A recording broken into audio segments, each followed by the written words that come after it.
Hello, everyone. Welcome to another amazing episode of Inspired Action, where we dive into the most pressing leadership challenges and hope to inspire you to take a more coach-centered and people-focused approach to leadership. I'm your host, Kyle Pertuis, and it's time to get started with our three amazing guests for today. Hey, everybody. Welcome to Inspired Action. I'm your host, Kyle Pertuis, and I'm here with three amazing guests today to answer this question. What do you do when it is quite obvious that someone has committed what I call idea theft, right? So maybe I'm kind of the timid one in the group, and I'll lean over to Seth and say, yeah, we probably should consider this strategy. And then somewhere, 10, 15, 20 minutes into the meeting, when it elevates Seth because he's more vocal and everybody loves Seth, he's like, oh, I think we should probably consider this strategy, right? And sometimes those things happen. So how do we deter that, or how do we encourage people to reclaim or redirect where the credit should be?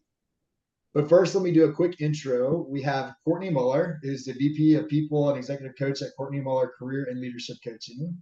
We have Sarah Mayle, who's also a professional coach and owner of Sarah Mayle Coaching. And last but not least, we have Seth Flowers, Regional Sales Manager with Cozzini Brothers, and also the owner of Go Big Coaching and Consulting. Thank you guys so much for being here. I cannot wait to hear each of your responses. I'll jump in here. I think the number one thing that you have to do is set up a culture of humility, and also a culture of supporting your teammates. At the end of the day, if you create an environment within an organization that a team's success is our individual success, then you will have less of that. I don't think you'll ever eliminate it. But at the end of the day, when us as leaders step forward, we have to start off by giving credit to other people. So if we, as the leader of the meeting or the organization or whatever, come into it giving credit where credit is due. So Sarah, you had a really great idea. I'd love for you to speak to that, versus always having all the ideas. Then that creates that culture of humility, and your teammates will feed off of that. Good. Like it.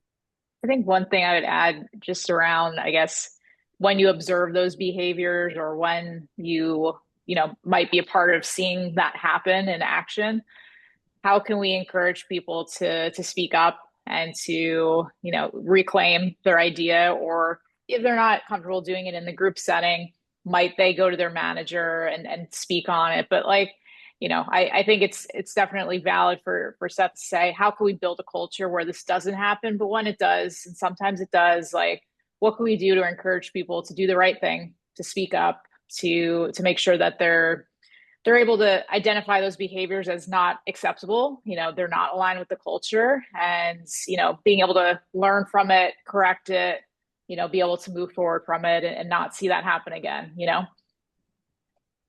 Absolutely. Yeah. And just and add a little note on top of what was already said, is it does go back to the clear expectations of facilitating the meeting, so that if there are great ideas, we want to hear them. So less sidebar conversations.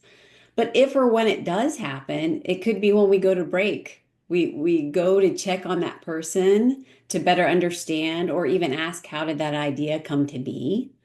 Or even at the end of a meeting, it'd be like, we have talked so much time exploring this topic. If, as you have more thoughts, please let me know. So kind of we can keep that thinking, and that openness still alive. Yeah. Awesome. All right, you guys. Love this question and all that kind of unfolded out of strategies we can employ to ensure all voices are heard in discussions. I think some incredible insight from all three of you. As we know, this is at the heart of building high performing and engaged teams. And so I think all of that was shared is golden. And for those of you watching, if you're serious about ensuring that all voices are heard in your organizations, not just the loud ones, pay attention to some of these nuggets. All right, you guys, thanks for watching, and we will look forward to seeing you next Thursday at noon Central.